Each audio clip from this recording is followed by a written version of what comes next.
به نام خدا و وقت بخیر. در جلسه قبلی ما درباره دیزاینی پلچک‌های سلبی مفصل شرح دادیم و در آنجا چند مثالم از پلچک‌های سلبی دیزاین کردیم. امروز آنالایز و دیزاینی پل‌های صفحه‌ای یا عرشه‌ای و یا هم در انگلیسی نامی سلاب بریج دیزاینی همچون پل‌ها رو می‌خونیم. اول یک سوالی است که فرق بین پلچک و پل چی است؟ فرض مثال ما بسیار پل‌هایی داریم که گادر نداره و یک کانکریتی مثل پلچک داره، اما فرقشان در چیه؟ قسمی که در ابتدا ما برای شما معلومات عمومی درباره پل‌ها دادم و همچنان تقسیم بندی هم کردیم اگر فکرتون باشه. در قسمت تقسیم بندی پل‌ها نظر به طولی یا وایه یا اسپن بریج پل‌ها چندین نوع است. یک نوعش نامی اسمال بریج یا پل‌های کوچک است که طولش تا 6 متر میرسه. بنابراین در اینجا پلچک در جمع پل میاره، یعنی پلچک نوعی پلی است اما اسپنش یا طول وایهش کم است. و پل‌های ماینر بریج که بین 6 تا 60 متر است.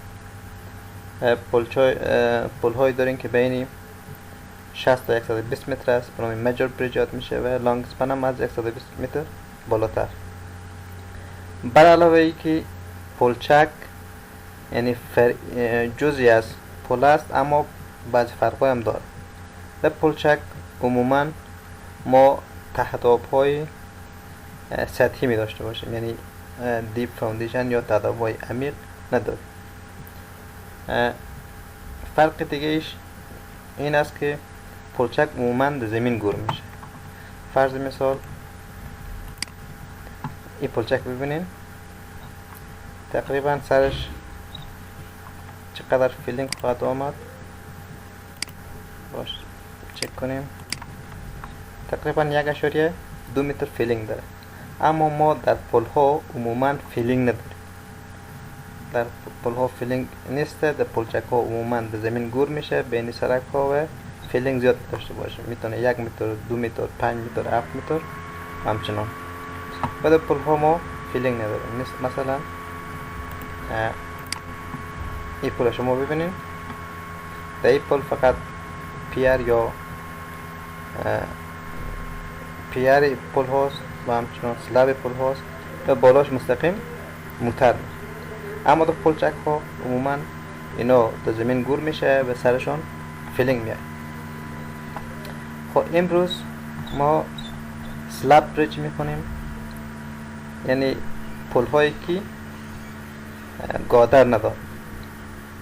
عموما وقتی که ما از پل ها از یک سیستم به سیستم دیگه شفت میکنیم منطق چه است؟ منطق اصلی یا مفهوم اصلی این است که ما در پل ها عموما کوشش میکنیم که بارهای زنده رو کنترل کنیم، یعنی بارهای زنده، هدف از بارهای زنده اینجا موتر هاست. وقتی که ما اگر بین وایه های پل ها فاصله کم باشه بنابراین مومنت کم میآید و ما نیاز نداریم که یک سیستم مغلقی پل ها رو استفاده کنیم. بنابراین ساده ترین سیستمش پل های سلبی یا پل های عرشه‌ای است که پل های عرشه‌ای یا سلبی پل هایی است که در عکس میبینیم که این پل ها گادر نداره، فقط تنها از سلب ساخته میشه و اسپن یا طول وایه پل ها از 6 متر تا 12 متر. بالای 12 متر این پل ها غیر اقتصادی است. اگر در صورت شما همچه پل ها را با طول وایه 15 متر نظر بگیرین و برین مومنتش پیدا کنین، مومنت بارهای زنده و مومنت بارهای مرده و یک عمل مقایسه‌ای را انجام بدین، حدوداً مومنتی که از بارهای مرده ایجاد میشه تقریبا اگر از 100% بگیریم 60 تا 70% مومنت عمومی از بارهای مرده است. بنابراین ما اینجا این انالایز یا این تصمیم ما این منظور میده که ما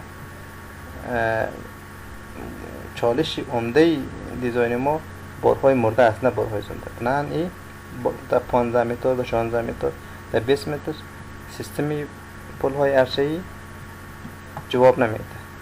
چند اگر جواب بده غیر اقتصادی باشه و ما از سیستمی پل‌های سلبی عرشه‌ای شفت میکنیم به سیستمی پل‌های گادری. خب در پل‌ها قسمی که همه ما میدونیم و قبلا هم در معرفی پل‌ها برای شما گفتم، بارها عمل میکنه. این بارها عموما دو نوع است، یکی بارهای قایم است یا گراویتی لود است. این بارها شامل بارهای مرده است. بارهای مرده مثلا وزن خود پل، وزن خود پیر، وزن ریلینگ که اینجا میبینید، اینها جمعی بارهای مرده میاد. بارهای زنده مثلا وزن موتر است، موترها منواع داره، وزن اشخاصی که از سر پل رد میشن یا پدسترین لود میگه برش دیگه. و دیگر بارهای شکل قایم عمل میکنن، مثلا وزن خودی کرش بریر که دو طرف موانع است، وزن احتمالاً آب، یخ اگر در صورت باشه. یه جمعی بارهای عمودی است. نوع دوم بارها بارهای افقی است یا هورزونتال لود. این بارها شامل زلزله است، شامل باد است، فشارهای جانبی خاک است. فشارهای جانبی خاک دو طرف ابعادمند است، فرضاً این طرف پل و دو انجام آخری پل که اونجا پرکاری صورت میگیره. بارهای افقی بالای ابعادمند وارد میشه. نیروی جریان آب است که آب از طرف بالا طرف پایین میآید. این آب فشار بالای پیر یا امو ستونهای پل ایجاد میکنه. نیروی گریز از مرکز است. البته این نیرو در پل هایی است که کرو است، یعنی انحنا است. در هورزونتال و در افقی شکل انحنا است. وقتی که موترها میرن اونجا بارهای نیروی یا قوه گریز از مرکز ایجاد میشه. نیروی ترمز است یا بریک است. وقتی که یک موتر با یک سرعت بالای پل میآید، نظر به بعضی عوامل میخواه بریک کنه، بنابراین بریک هم بر علاوه ای که وزن موتر عمودی عمل میکنه، یک قوه افقی بالای پل ایجاد میکنه. ما وقتی که این پایه ها یا ستون ها و در انگلیسی پیر دیزاین میکنیم، و قوه بریک که به شکل هورزونتال عمل میکنه نیز در نظر میگیریم. این روی برخورد وسایل نقلیه است. فرضاً اگر دو موتر با هم تصادم میکنن اینجا، اون هم نیروی ایجاد میکنه. نیرو هم هورزونتال است یا افقی است. وقتی ما پیر یا ستون پل دیزاین میکنیم و همچنان برای دیزاین ابعادمند نیرو هم در نظر گرفته میشه. بارهای ناشی از تغییر شکل داخلی است که شامل تغییرات درجه حرارت است. در زمستان و در روز و شب تغییر درجه حرارت وجود داره و این تغییر درجه حرارت باعث انقباض و انبساط کانکریت میشه و این انقباض و انبساط باعث ایجاد استرس و نیرو میشه. و همچنان کرپ است. کرپ یعنی تغییری شکل پل نظر به لود هاست. سستینبل لود یعنی بارهای دائمی است. خب برای بارهای مرده ما نیازی به تشریحات نداریم، چون وقتی که ضخامت سلب بریج در نظر گرفتیم اونجا میتونیم به شکل ساده پیدا کنیم. اما بارهای زنده پل مطابق و کودهای کشورها متفاوت است.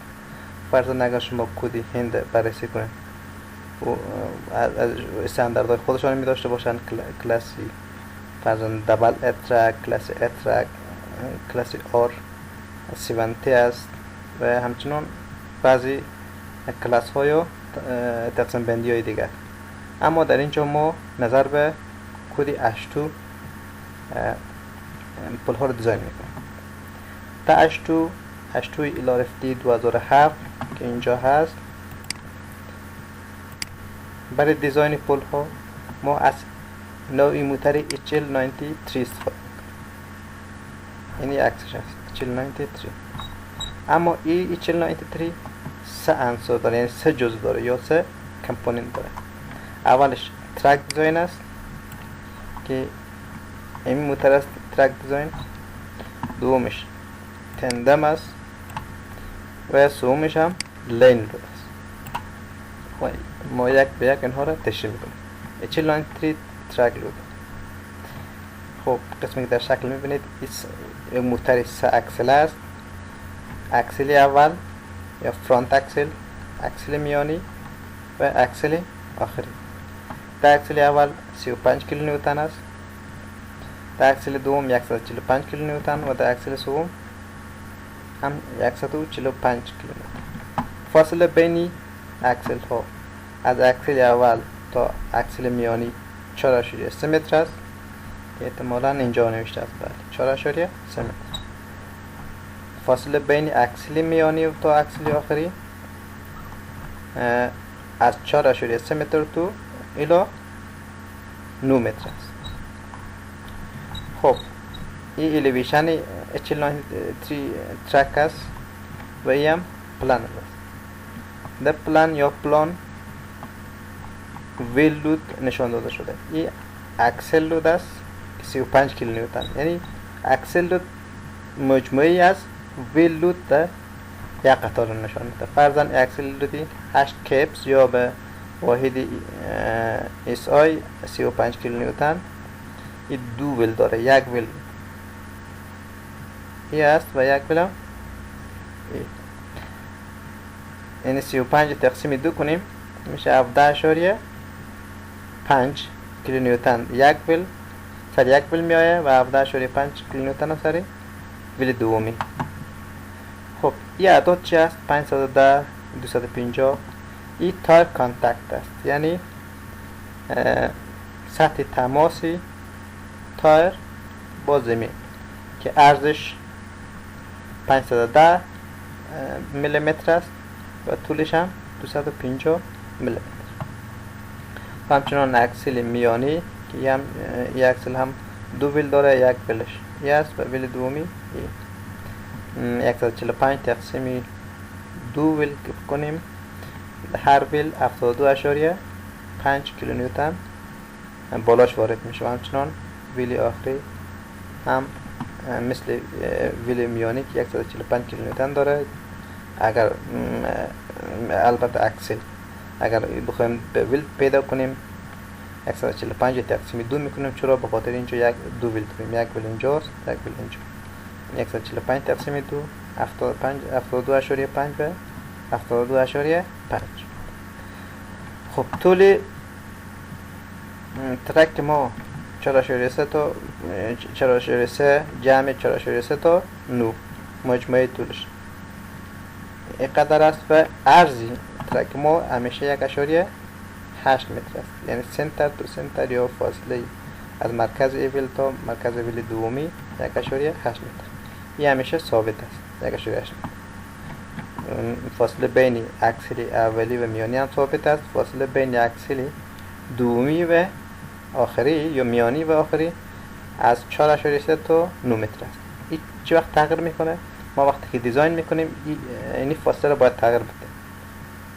یک دفعه 4.3، یک دفعه 9، یک دفعه 5، یک دفعه 6. این فاصله را در نظر بگیرین، مومنت پیدا کنین. به هر فاصله ای که مومنت از میشد از اما برای دیزاین استفاده میکنه. خب کامپوننت یا عنصر دومی HL93 تندم لودینگ است. تندم دو اکسل است، دو اکسلی یعنی یک جور است. اکسل اولی 110 کیلو نیوتن است، اکسل دومی هم 110 کیلو نیوتن. خب این همچنان وقتی که در پلان رسمش کنیم هر اکسل همیشه دو ویل است و نیروی اکسل یا وزن اکسل مساویانه بالای ویل لود یا ویلا تقسیم میشه. 110 تقسیم 2 کنیم 55 کیلو نیوتن سریع ویل می آید و 55 کیلومتر هم سریع. فاصله بین دو اکسل در تندم در سیستم H2 1.2 متر است. البته ما در وزارت فواید عامه یک استانداردهای جدیدی داریم، منوال جدید ساخته شده که فاصله بین دو اکسل اونجا بین 1.8 تا 1.8 تا 2.3 متر است. فکر کنم فاصله بینشون قطر است. اما از H93 تندم لودینگ فاصله بین دو اکسل 1.2 متر است. خب اکسل آخری هم 110 کیلومتر وزنش است. یه به ویل لود تبدیل کنیم 55 کیلومتر و 55 کیلومتر میشه. فاصله بین دو ویل هم 1.8 متر و این همیشه ثابت باشه. کامپوننت سوم یا عنصر سوم یا جزء سوم H93 لین لود است. یه البته در H2 سابق نبود که اونجا بجای H93 H20 فکر کنم. بعد از H20 که 44 یعنی در 1944 نوشته شده بود، فعلا باز اونو تبدیل کردن به H93 یعنی در 1993 این ویرایش ایجاد کردن و در این ویرایش اینا لین لود را نیز اضافه کردن. قیمتش همیشه 9.3 کیلومتر در متر. لین لود یعنی ما وقتی که دیزاین میکنیم یک موتر کلان مد نظر میگیریم و جمعی موترهای خرد که عموما وزنش 9.3 کیلومتر در متر. خب برای دیزاین بر ترکیب لودها باز میگیم که چه وقت از ترک استفاده کنین، چه وقت از تندم استفاده کنین و این ترک و تندم ما محاسبه میکنیم. هر کدوم مومنتی هر کدومشون زیاد شد، مومنتی زیاد شده جمعی مومنتی که توسط لین لود ایجاد میشه، اینه برای دیزاین استفاده میکنیم. خب فعلا زیاد تشریحات نمیتیم چون احتمالاً ما در جلسه بعدی انالایز و دیزاین سلاب بریج یا پل‌های شهر به قالب یک مثال تشریح میکنیم که اونجا وضاحت بیشتر. ترکیب بارها برای دیزاین پل‌ها. خب ما وقتی که دیزاین انالایز و دیزاین انجام میدیم بارها رو باید ترکیب کنیم، یعنی بارهای زنده با بارهای مرده ترکیب شود و مومنت و شیری که ما از ترکیب لودها دریافت میکنیم و او رو برای دیزاین نهایی استفاده میکنیم. از ترکیب لودها ما یکی استرنت یا مقاومت مد نظر میگیریم و بعد سرویس مد نظر میگیریم که اینجا شرح داده شده. فرضاً تیبل 341 یک لود کامبینیشن اندر لود فاکتور، ترکیب لودها و فاکتورهایی که ضرب میشه. این از H2 گرفته شده. شما میتونین برای وضاحت بیشتر H2 برین و این تیبل با جزئیات با تشریحات رو بخون. خب اینجا چندین لود کامبینیشن وجود داره یا ترکیب لود هاست. استرنت 1 است، استرنت 2 است یعنی مقاومت 1، مقاومت 2، مقاومت 3، استرنت 4، استرنت 5، اکستریم ایونت 1، اکستریم ایونت 2، سرویس 1، سرویس 2، سرویس 3، سرویس 4 و همچنان فتیگ. DC است، DD، DW، EH، EV، ES و AL. شما اگر میخواین که تمامی اینها را با جزئیات بفهمین میتونید که با H2 برید با همین تیبل و این مخففات هم اونجا نوشته است که خب DC در اینجا ما عموما با DC و DW سر کار داریم و اینها را برای شما میگیم. DC یعنی dead load due to concrete، DW dead load due to wearing surface. wearing surface سطح بالایی که غیر یعنی بالای پل پر علاوه که خود سلاب است یک سطحی با ضخامتی 55 65 یا 100 اسفالت اونمو وزن دموره به نام DW میگه که بنا اینجا YP نوشته شده و همچنان از LL، IM، CE، BR، PL و LS. LL یعنی لایف لود است. فاکتوری که برای لایو لود ضرب میشه 1.75. برای ایمپکت لود یعنی ایمپکتی موتر که با یک سرعت میآید هم فاکتورش 1.5. و همچنان برای بسیار فاکتورهای دیگه هم اینجا هست. شما اگر بخواین اینا رو با جزئیات بدونین میتونیم سریع بزنید /2 و این فاکتورها و این مخففات رو با جزئیات بیشتر بدونیم. ما در دیزاین امروزی جلسه بعدی البته تنها از استرین 1 استفاده میکنیم، چون اکثرا برای گریویتی انالیسیس یا آنالایزی تنها بارهای افقی عمودی از استرین 1 استفاده میکنیم و شما میتونید با سرویس 1 2 3 کامبینیشن رو بخونید. خب وای پی حالا این فاکتور چند است قیمتش؟ برای دریافت این فاکتوری وای پی گاما پی البته ما با میریم جدولی تیبل 3 4 1 2 load factors for permanent loads یعنی گامای پی DC component and attachment. فاکتوری که بر DC استفاده میشه یعنی dead due to concrete بین 1.25 تا 0.9 است، یعنی ماکسیمم 1.25 است و مینیمم 0.9 می باشه. DC ما تنها برای می اکتفا میکنیم. DW bearing surface ماکسیمم 1.5 و مینیمم 0.65. منن قیمت گامای پی ما از جدول میگیریم. اینجا ما طوری اخص 1.25 میگیریم، 1.25 میگیریم DC رو و همچنان DW رو 1.5 و برای کامبینیشن لایو لود و ایمپکت لود هم 1.75. برای فعلا فقط همینقدر کافی است. شما تنها فاکتوری DC و DW رو میگیریم که از DC 1.25 و از DW هم 1.5 است. فاکتوری لایو لود و ایمپکت لود هم 1.75. خب متوقعش شما فعلا نیاز نیست، تنها این 4 فاکتور کافی است.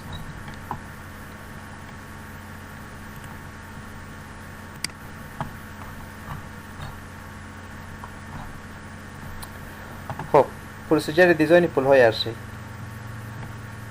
و ما یک معلومات ابتدایی دادیم، فکر کنم کافی است. فعلا پروسیجر شده. قبل از پروسیجر باشه یک پل برای شما نشان بدیم که شما بیشتر بتونین وضاحتی خوب بگیریم. خب این یک دراینگ یک پل است یا نقشه یک پل است. ببینین اینجا دریاست، اپستریم است، یعنی قسمت بالای دریاست و این قسمت پایینی دریاست. دریا اینجا میره، بنان اینجا یک موانع است. اگر بخوایم ما این سرک با این سرک ربط بدیم ما نیاز به یک استرکچر داریم که ما نامش پل میمونه. این پل ماست، یا اباتمنت است قسمت، این وینگ وال است دو طرف، یا همچنان وینگ وال است و یا وینگ وال ای هم اباتمنت است. این اصلی بدنه اصلی یا عرشه پل امی است و از اینجا تا اینجا نام اسپن یاد میشه، اسپن پل یا طولی وای پل. خب این الیویشن پل است، دریاست، سطح آب چه فیل است، های فلات لیول، یا اباتمنت است، یک اباتمنت دومی. این ریلینگ است، قسمت بالا میبینید این ریلینگ است. این قسمت عرشه پل است، این قسمت عرشه پل است. ما در اینجا در جلسه آینده عرشه پل دیزاینی عرشه پل میخوام که فعلا هم پروسیجرش تشریح میکنم. این قسمت با احتمال زیاد چی هست؟ کرش بریر یا موانع دو جانبی دو طرف پل. میتونیم اینجا هم کراس سکشنش بر شما نشان بدیم. فرضاً میره موانع مد نظر میگیریم دو طرف. یه عرشه پل است و این هم ضخامت عرشه پل دیگه. اباتمنت به شکل جدا رسم شده. وینگ وال است، البته این هم وینگ وال است، این هم وینگ وال است، این اباتمنت است. ببینید قسمت پشت سر بک فیلینگ است که اپروچ سلاپ است. این تهدابی اباتمنت است، این بدنه اصلی اباتمنت است و این هم بیارینگ است. بیارینگ البته این جزئیات بیارینگ است، دیزاین شده ضخامتش چقدر باشه.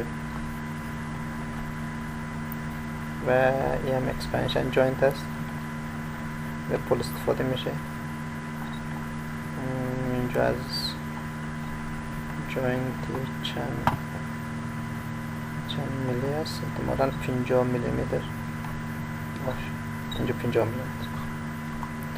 خب یک تصویر عمومی از پل گرفتین. حالا میریم پروسیجر دیزاین پل های عرصه‌ای را تشریح.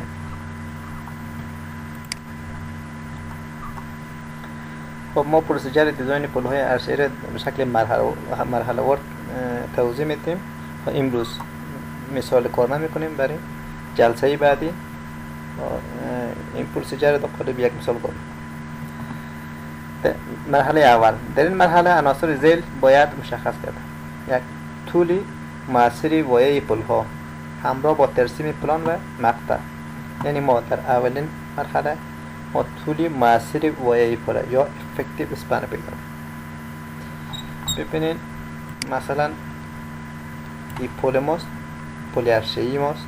ما اولین کاری که در دیزاین میکنیم ما باید طول موثر وایه را پیدا کنیم یا افکتیو اسپن. کلیر اسپن خب عموما داده میشه یا که ما خود ما تصمیم میگیریم. و طول موثر ما باید برای پیدا کردن طول موثر یا افکتیو اسپن ما باید یک ضخامت تقریبی پایه های پل فرض کنیم و بعد طول موثر پیدا کنیم. این اولین کار ماست. خب بعد از دریافتی طول موثر وایه یا قبل از اون ما میتونیم که پلان پل را رسم کنیم، مقطع پل را رسم کنیم، یعنی کراس سکشن. خب بعد از دریافتی طول موثر، رسم پلان و مقطع، ما مارک کانکریت و مارک استیل در نظر میگیریم. مارک کانکریت و مارک استیل با نظر به کدای کشورها فرق میکنن. ما اینجا عموما مارک وای 60 استفاده میکنیم یا 420 که التیمیت استرینت شد. مارک کانکریت هم در پل ها نظر به شرایط محیطی است. البته در کابل مثلا باید از 28 امپیه کم نباشه، چون شرایط محیطی هم فریزینگ تاوینگ است، یعنی یخ میزنه و همچنان سلفیت اتک، سلفیت سایل زیاد است. بنان شرایط محیطی طوری است که ما مارک کانکریت زیر 28 امپیه ریکمند یا توصیه نمیکنیم. خب بعد از مشخص کردن مارک کانکریت و مارک استیل تعداد لین در نظر میگیریم. ببینین وقتی که یک پل دیزاین میکنیم این تعداد لین بستگی داره به نوعیت سرک. یعنی اگر در صورتی سرک 2 لین باشه، 3 لین باشه، 4 لین باشه، نظر به تعداد لین های سرک لین های برجم فرق میکنه. در قسمت های قریه جاد که سرک ها خیلی مهم نیست، سرک های فرعی است، قریه‌ای است، عموما پل ها برای یک لین دیزاین میشه که عرضش 5 متر 5 متر زیادتر نمیشه. اما در ساحات شهری و سرک های شاهراها یا اکسپرس هایوی، اکسپرس ویز، در قسمت پل ها باز نظر به تعداد لین های سرک دیزاین میشه. خود تعداد لین ها رو باید مشخص کنیم و بعد عرض عمومی پل رو مشخص کنیم. عرض عمومی پل مساوی میشه به نمبر اف لینز، یعنی تعداد لین های که بالای پل است جمعی شولدر است، شولدر وید یعنی عرض شانه‌های پل است. جمع عرض موانع دو طرف پل. اینا رو مکمل جمع کنیم میشه عرض عمومی پل. باشه برای شما نشان بدم که عرض عمومی پل فرضاً چه رقمی در نظر میگیره. ببینید این کراس سکشن پل است. حال تعداد لین فرض کنین اینجا تعداد لین 2 لین است. فرضاً از وسط اگر کنیم 1 لین و هم 2 لین. عرض لین هم نظر به کد 8 عموما 3.6 متر است. فرضاً 3.6 جمع 3.6 جمع عرضی اگر این بریر یا موانع مد نظر بگیریم جمع این عرضی این بریر این موانع و عرضی این موانع بنابراین عرض عمومی پل از اینجا تا اینجا میشه.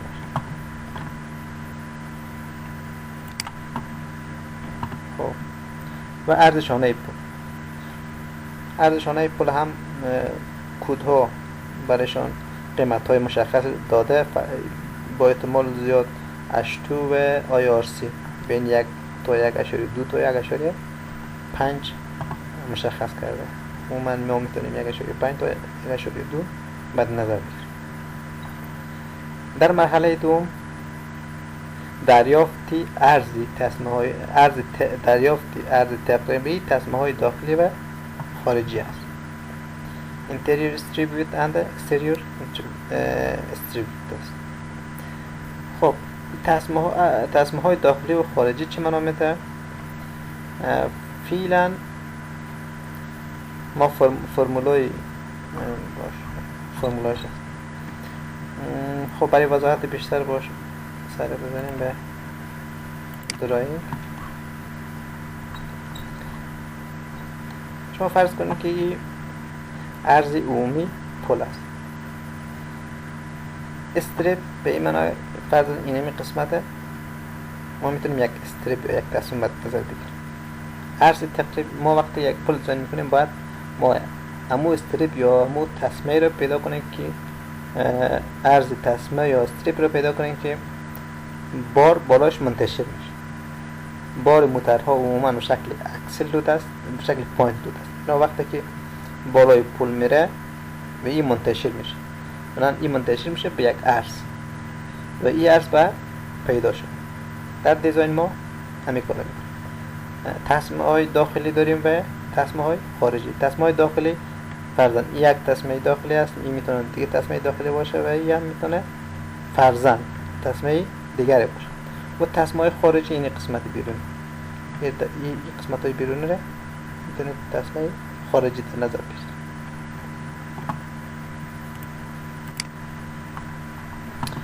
خب حالا این فرمول برای دریافت عرض تقریبی تصمیم داخلی و خارجی از کجا میگیریم؟ برای فعلا قسمی که ما قبلا هم گفتیم برای دیزاین پل و پلچک ها از کد 8 استفاده میکنیم. بنابراین ما تمام عرض تقریبی تصمیم داخلی و خارجی را از نظر به کد از استانداردهای آمریکا استفاده میکنیم و اینجا از کد 8. خب این هم چند عنصر داره، یعنی چند جزء داره، چند قسمت داره. الف برای یک لین مثلا یعنی وقتی که یک لین لود میشه یک فرمول داره، وقتی که چندین لین همزمان لود میشه فرمولی دیگر. خب در اول فرض میکنیم میگیم پل ما یک لین لود شده، یعنی یک لین میایه و دیگه خالی است.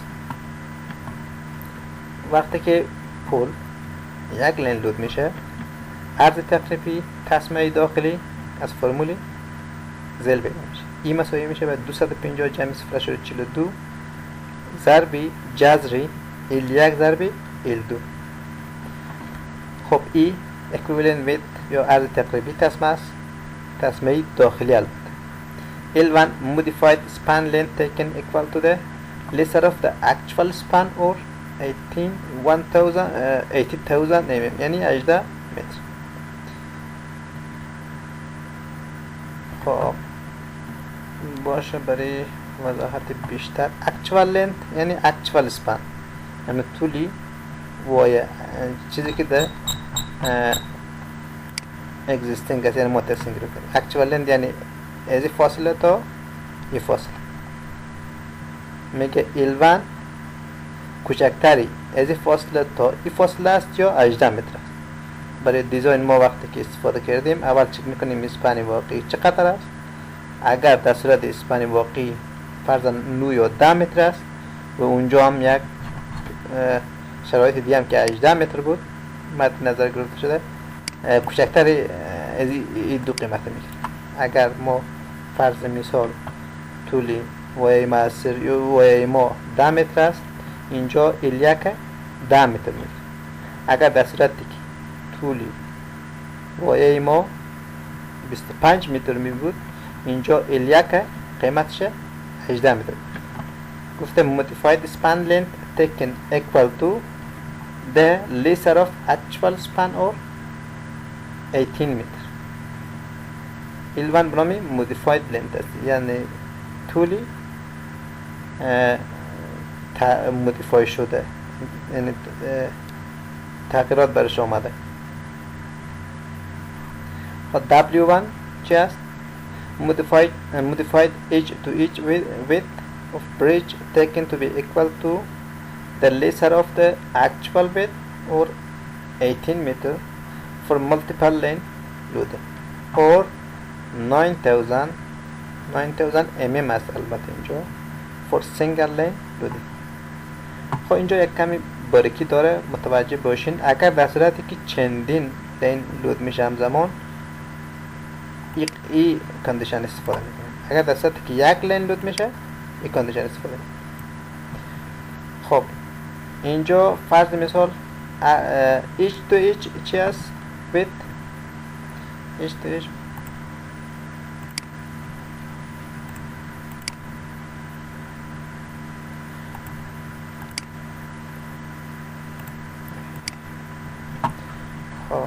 each to each به این معنا از این لبه پل الا این لبه از اینجا تا اینجا. میگه برای دریافت W1 از این لبه پل تا این لبه پل و یا هم 9000 mm یا 9 متر، یعنی هر کدومی یا دو قیمت هر کدامش کوچک شد امور مد نظر میگیره. از این لبه ایچ تو ایچ یعنی از یک لبه عرضی پل تا لبه دیگر هرچی بود 5 متر 7 متر 8 متر 9 متر هرچی 12 متر یا هم 9 متر هر کدامش کم بود امور مد نظر میگیرم. البته برای سینگل لین بودیم، این وقتی که یک لینی ما سرش بار میره و اگر برای دو لین باز تشریح میکنم. اول فهمیده شد این مساوی میشه 250 جمع 0.42 زیر جذر L1 ضرب L2. L1 مودیفاید لین برای کوچکتری اسپانی واقعی یا 18 متر و همچنان W1 که مودیفاید تو ایچ ویت است، این ارزی تقریبی از لبه ارزی پل تا او لبه پل و یا هم 9 متر هر کدامش کوچک شد اما قیمت استفاده. در صورتی که چندین لین لود میشه، یعنی برای چندین لین سرک یا ملتیپل لین لودید، وقتی فکر ما مد نظر میکنیم پولی ما فرضاً 3 لین پول است، 3 لین سرک سرش میایه و فرض میکنیم که هر 3 لین ما یا 2 لین هرچی که هست مکمل لود شده، یعنی سرش بار آمد. برای دریافت عرض تقریبی دستمای داخلی همچو وضعیت از این فرمول استفاده. این مساوی میشه به 250 جمع 0.42 زیر جذر L1 ضرب W1. این باید کوچکتر مساوی از W تقسیم NL باشه. خود W physical edge to edge width of bridge قبلا نشان دادم. physical edge to edge یعنی از این قسمت تا این قسمت.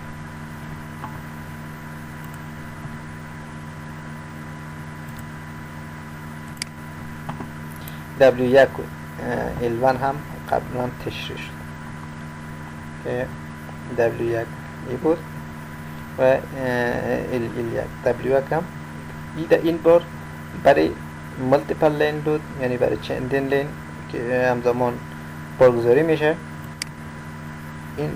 اینجا به جای 9 متر از 18 متر استفاده، یعنی فاصله بین هیچ دو هیچی عرضی پل میبینیم.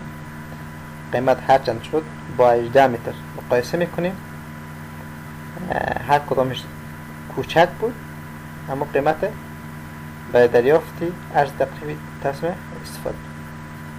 و این قیمتی که دریافت میکنیم باید کوچکتر مساوی از W تقسیم NL باشه. W physical edge to edge width of the bridge است، عرض عمومی بریج یا پل. و NL number of design lane as specified in physical condition است، یا چیزی که در ساحه است. اگر در صورت 2 لین باشه این تقسیم NL قیمتش 2 است، اگر در صورت 4 لین باشه NL قیمتش 4 لین است، و اگر در صورت 5 باشه 5. این نظر به تعداد لین ها مشخص میشه. خب عرض تقریبی تسمه داخلی را ما از این دو فرمول پیدا میکنیم و عرض تقریبی تسمه خارجی را از فرمول زیل استفاده. نظر بکنید H2 عرض تقریبی تسمه خارجی قرار زیل محاسبه میکنیم. این مساوی میشه به distance between each and the inside face of the barrier، یعنی فاصله بینی لبه و قسمت داخلی موانع. یعنی چی؟ یعنی ما اگر در صورتی که این موانع فرض کنیم، میگه distance between edge of the barrier and the inside face of barrier، یعنی اینی فاصله از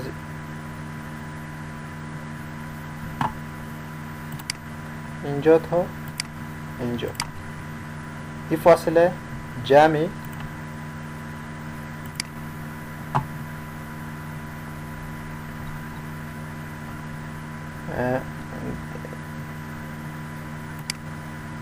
فاصله که من در دقت نشان دادم، این فاصله جمع 300 mm که فرمول است جمع half of interior face، یعنی نصفی عرض تقریبی تسمه داخلی.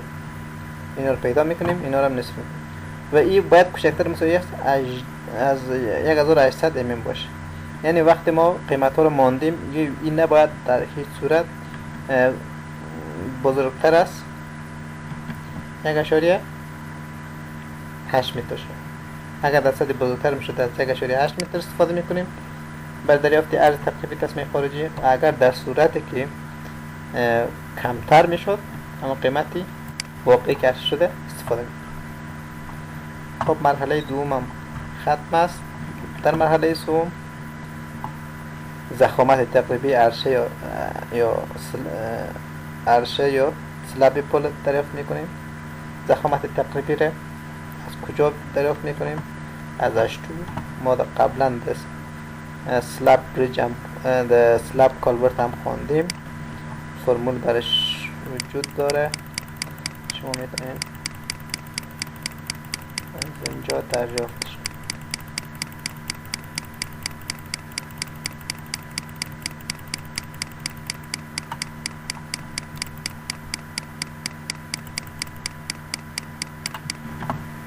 میتونید از فرمول استفاده کنید. اگر در سطح سیمپل سپورتید باشه، اگر کانتینیوس باشه میتونید از فرمول استفاده.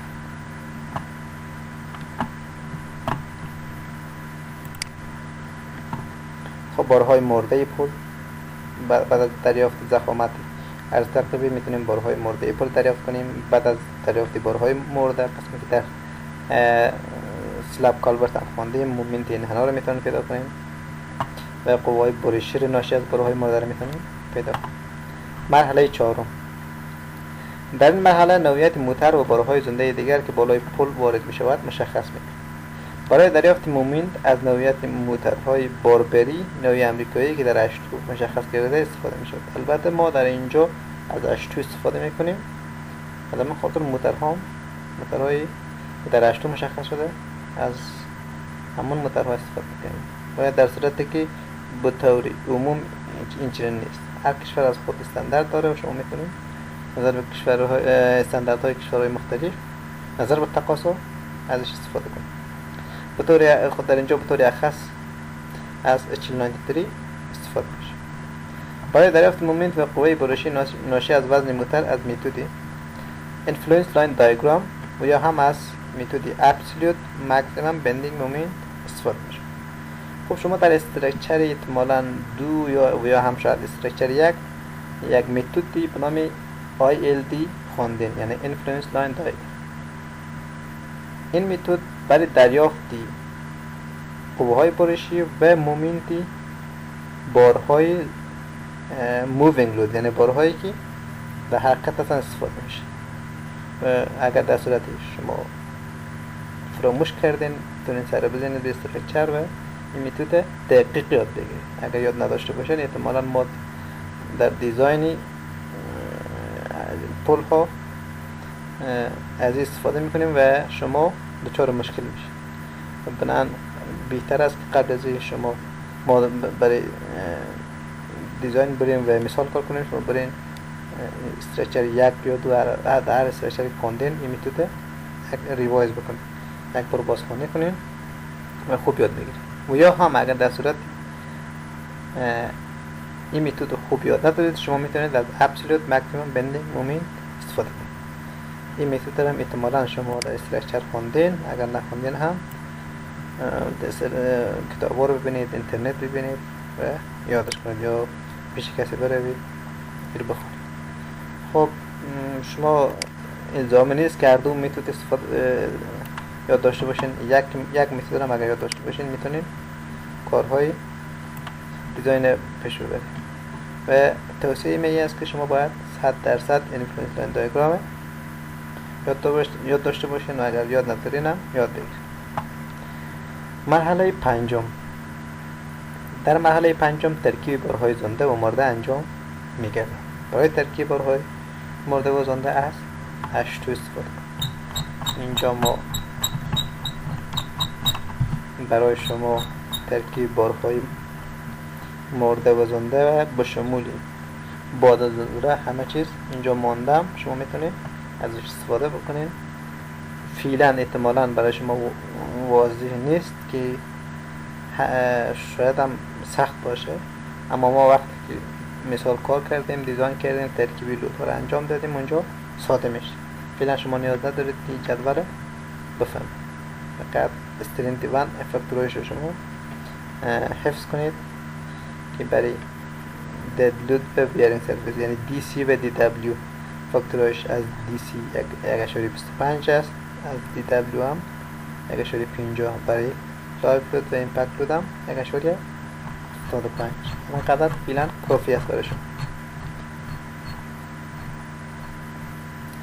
مرحله ششم. در مرحله ششم دیزاین سیخ‌های اصلی و فرعی صورت میگیرد و رسم مقطع با جزئیات سیخ‌ها انجام میشود. خب ما در سلاب کالورت هم استفاده کردیم. در مراحل آخری وقتی موومنت دریافت می‌کردید بارها ترکیب میشد، بعد فرمول ها برای دریافت مومنت مساحت سیخ‌های اصلی، مساحت سیخ‌های فرعی اونجا وجود داره، از اون فرمول ها استفاده میکنیم، مساحت پیدا میکنیم، بعد قطر سیخ فرض میکنیم و اسپیسینگ یا فاصله بین سیخ‌های اصلی و فرعی دریافت میگردد. بعد مقطع عمومی رسم میشه. خب برای فعلا من فرمول رو اینجا نوشته نکردم چون در جلسه بعدی ما یک مثال کار میکنیم از دیزاین پل‌های عرصه‌ای و در اونجا به طور مفصل تشریح می شود. بنابراین اینجا فعلا نیازی نیست. برای امروز همین قدر کافی است و در جلسه بعدی انشاءالله ما یک مثال برای از دیزاینی پل‌های عرصه‌ای کار میکنیم.